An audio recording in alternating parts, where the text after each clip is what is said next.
We have reaction to a Target 12 investigators exclusive on a Providence citywide election that very few people knew about. Hundreds of thousands of dollars in grants were at stake. The Dexter donations have been around now for half a century, but now there are questions about the election process that surrounds it. Target 12 investigator Walt Buteau has the details.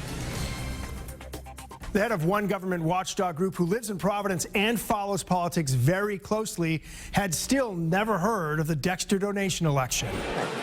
238 voters turned out for the citywide election, and that was twice the number from 2 years ago.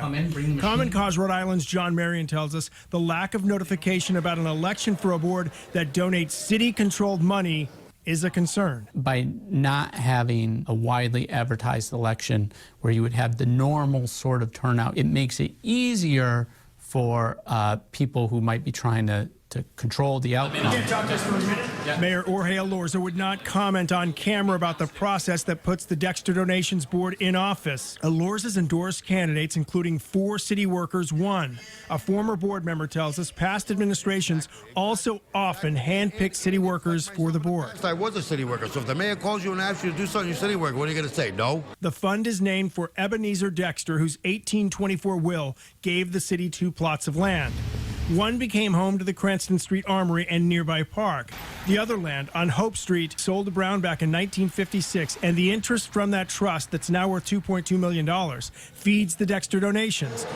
Many election observers questioned why city workers were allowed to talk with voters before they cast their ballots. Marion points out campaigning is not allowed this close to the ballot box in regular elections. There is a state law that says you can't politic to the people in the line. You have to be 50 feet away from the door. The city still hasn't answered why this particular election is not held on a regular election day.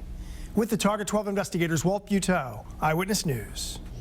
The Target 12 investigators are always looking to uncover news. If you want to send a tip or report government waste, you can call our tip line at 228-1763 or email us at target12@wpri.com.